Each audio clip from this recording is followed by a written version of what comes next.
Yeah. So first things first. Obviously, we weren't able to do this last week, but Kentaro Miura passed away. Rest in peace. Like the Oh man, creator we of never covered Berserk. that. Yeah, creator of Berserk. Suddenly, passed, and everyone. I mean, it really did. Like, everyone came out and just like started dropping all these panels and all these quotes and all these pages of just like the most meaningful moments to take away from Berserk, and it kind of shows you that it's like, yeah, like it's one of these long form mangas that it starts one way and then it kind of just becomes this large life metaphor, Mm-hmm. and there's so many examples. The fact that there were like so many examples to go with of just like, here's an introspective guts moment that you can use to just like take with you as life advice is fucking incredible. I mean, what else can we say? It's Berserk. It inspired, guaranteed, it inspired one of the things you loved.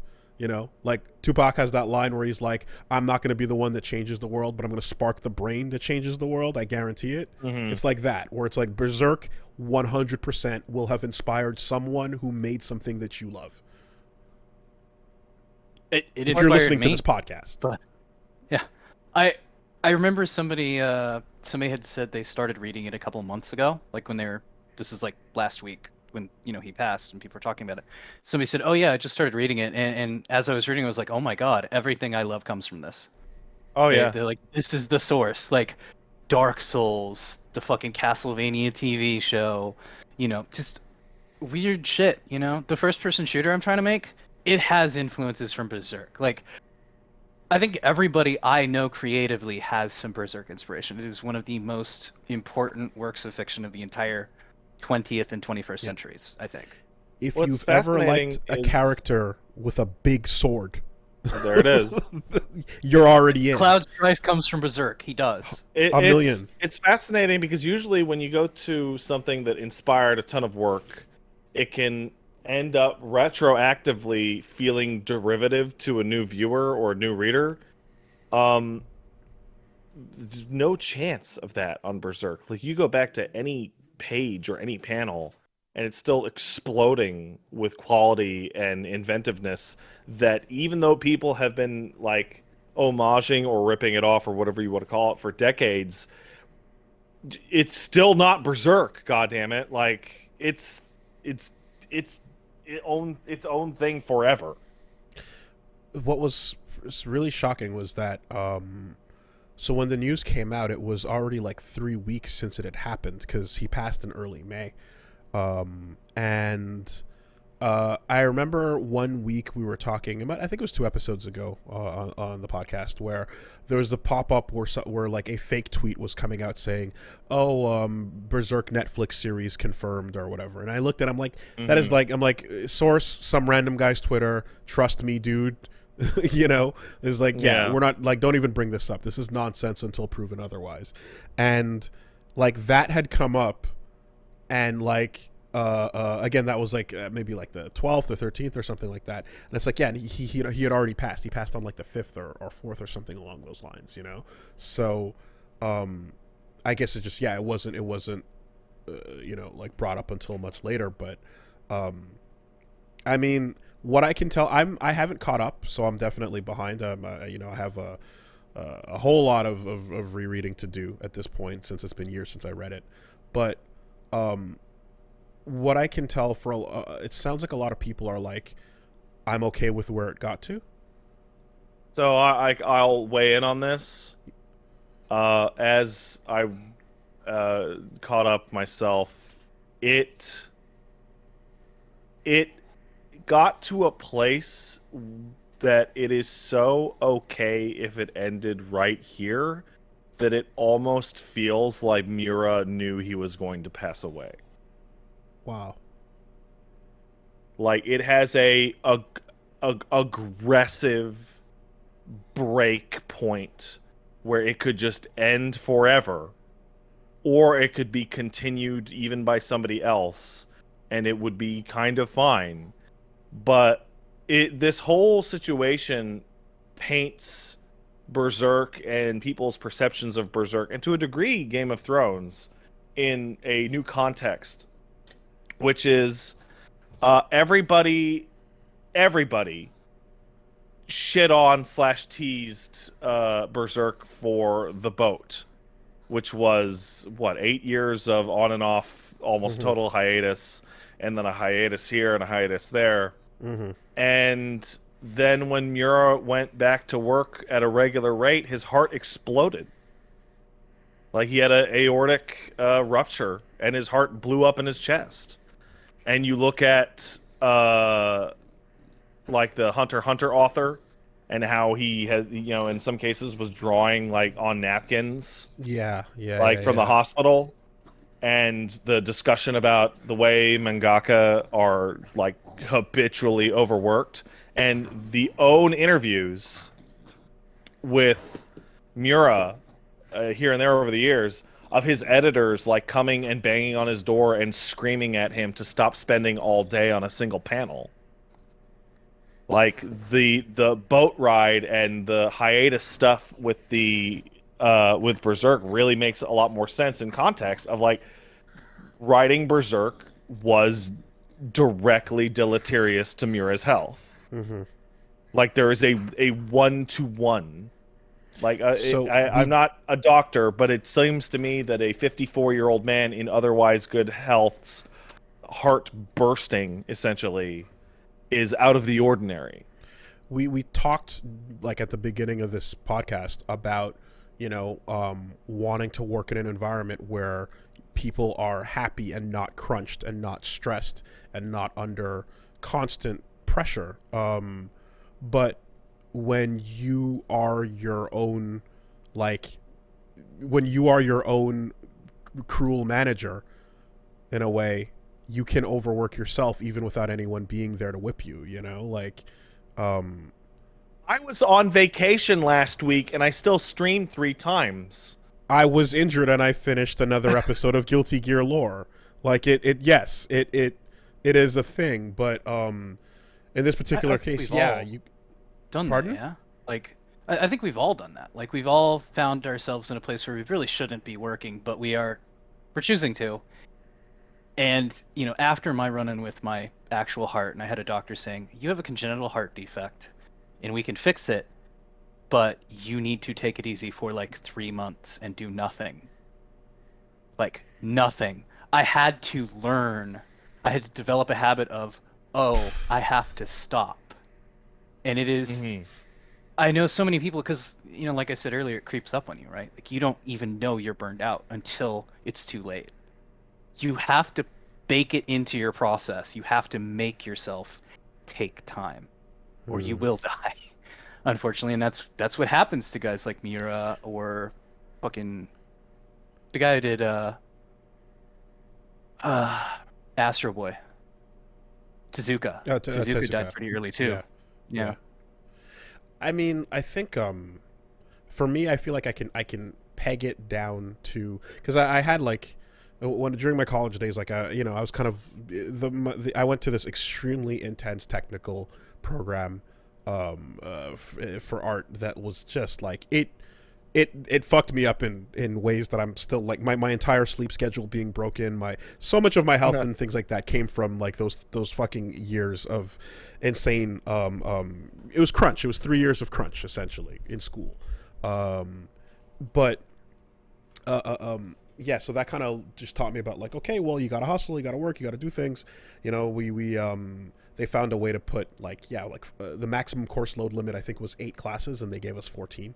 It was insane, But what I remember was like, I already kind of had that habit develop, and then something over the years was when YouTube stuff was going good and stuff started popping off and everything was happening. I remember there was a moment where I kind of realized that like, okay, I'm working like on my own thing. I can do whatever I want. I can decide how I want things to go. And I had a moment where I kind of realized that it's like, because I have this like freedom in a way, I know that like I have an opportunity to do things and put them out there to an audience that exists, which is a massive thing that other people don't have. and people are like, again, I know that I'm really fortunate to have that ability to like talk to an audience, because so many people are working on projects that's all they want to do. So with that comes a feeling of, well, I have to like make sure to be grateful for this and capitalize on it and use it and put things out there, because if you don't, you're wasting that opportunity. You know, you're wasting the fact that you have a kind of spotlight or of some kind to put things out into. And that kind of leads to me always going like, make something else, try something else, keep it going, you know? Yeah.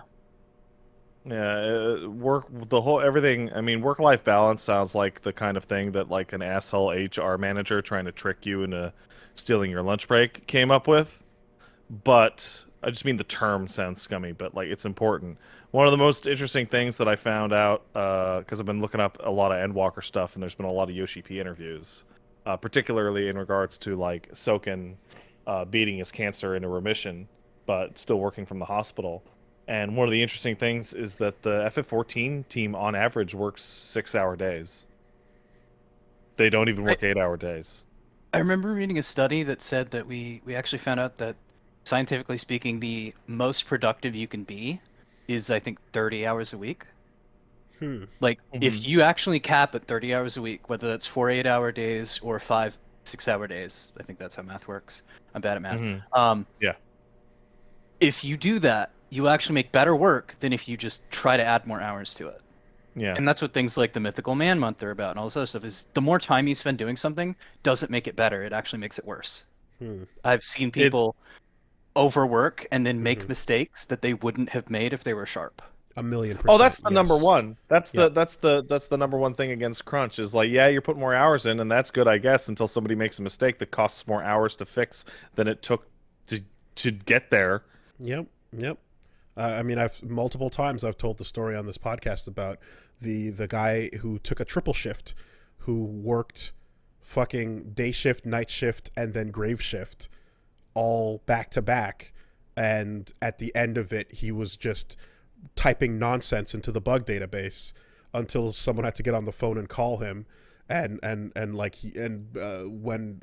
you know, my coordinator went over and tapped him on the shoulder, dude was just standing there with like watering eyes, practically tearing up, sitting at the desk because he'd been working for basically 20 hours.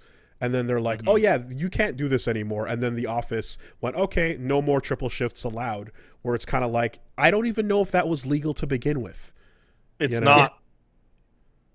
Not in this province. Yeah, well, there you go. You know, like it was like not that a fucking company like that would have given a shit, you know, but yeah.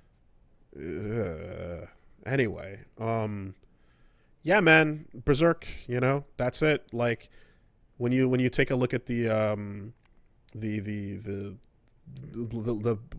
whatever we call it, the Amazon like book list or whatever, it was just Berserk volumes 1 through 20 flying off the shelves because it's just like, yep, time to read it. It's probably the most like amazing story that I got out of all of this is that the writer and author of Hajime no Ippo, I forget that gentleman's name, but described how Miura actually came to work for him as an assistant when Ippo was starting out. Yes, I saw that. And he worked for him for a year, and he's looking at Miura's work, and he's like, I'm firing you. You need to go because I can't teach you anything, and you're already better than I am. You need to go make your own thing now. I mean, having George Morikawa say that to you must have been like just one of the greatest things that ever happened to Miura, at least in terms of confidence. Like, Morikawa was only a year older, or is only a year older than Miura. Like they're pretty similar in age, but to hear that from the creator of literally one of the most iconic manga of all time must have been just the coolest compliment ever. You know, like, I'm too good to work on Hajime no Ippo. Are you for real, man? Yeah. I think all the praise that has made me the happiest has either been when people are like, this hit me in a personal way, or it's when somebody professionally who I admire is like, yeah, this is really good. Like that there's just something really special about people who know your discipline complimenting you that's very different than Mhm. people who don't. So I can't even begin to imagine. What I had to say about Miura's thing was just it sucks that he wasn't able to finish his opus. Like I Yeah. don't care so much about me getting the ending. I just wish he'd been able to get there and feel the Mhm. victory of it. Mm-hmm. For me, that's the biggest tragedy. Like whether or not I get to an ending or not, sure, I think we'd all love to have got an ending, but him not being able to get to that ending, it's like when a race car driver doesn't hit his finish line, right? Mm-hmm. It's he deserved that. So that kind of sucks. So to that point, barely a couple months ago, I was talking about another series that my favorite manga is Vagabond, and the creator Inoue like stopped midway through at volume 37, and just went on pretty much indefinite hiatus, and we just never really got to find out why until like recently, where like we found out that like, yeah, similar kind of situation, he was dying making this. It was draining him like to levels that like nothing else in his life was, causing him anxiety and stress. It was insane. He had to stop. But and I mean, and it shows how much of his like soul is on these pages when you open up any one of these volumes and take a look at what the level of again, like neurotic detail put into everything. But he did get to have he had a like kind of an art show where he just drew a collection of images that show like what would happen to his character over the years with time, and it kind of gave the image of like, this is what the ending would have been. And that finally got released, and then we were able to look at that and get honestly a really strong and good sense of closure out of this story. So he was able to see what was happening in a way and headed off at the pass, and then he just kind of like drew images of where the story would have gone, and then that was the bookend on it. Miura didn't get that, and yeah, that sucks. Yeah. I do also feel too that like way less as important in that way, but like it feels as if like that and Berserk is what used to be in a similar place to JoJo, where it was just like, this thing just cannot get adapted successfully by anyone else. Like, no one gets how to do this, and Araki was able to eventually, like he's around, and he was able to get to the point where now David Production is here making the franchise like making an incredible adaptation of his work. And Berserk, it's like with these movies you can get these moments, but like it just seemed like the kind of thing that like, unless like just the best teams possible got together to work on this, it feels like Berserk was almost unadaptable by any average anime studio, considering how many times it was botched. Was that like 3 tries? I want to say yeah, 3 sounds right. 3 tries, yeah. Yeah. Well, So I actually have never seen the adaptations. I've only read the manga, and now I have all of the volumes sitting in my room, and it's I'm 6 foot tall, and all the volumes that are currently out go all the way up to my knee. Like it's yeah. huge. I think you can go back and watch like 97. It's old as fuck, Yeah. and it's got like one of the legendarily most awful fucking intros and outros, but the actual score in the show is fire, and like you can go back to That's that. the 2D one, right? Like Yeah, not the yeah. 3D anime, the 2D one. Yeah. You Okay, just I've seen some stuff of that, and it makes me want to check it out. But dodge that 3D, dodge that fucking Dodge 3D. it. Dodge it. Yeah. I mean, somebody took my favorite manga of all time and made it 3D, and it broke my heart, which was Tsutomu Nihei's Blame. The 3D movie for Netflix is just Yeah. blame. We're talking about a manga that has 90 pages of no dialogue at all. Like it can't get adapted, but they kept trying. They tried and they missed. Even before that Netflix thing, they tried a series of like shorts. There were like 10-minute episodes that were just they're more or less glorified. Right. Yeah, exactly. Yeah. And it was just like, man, some things are just meant to be the medium they were conceived in, you know?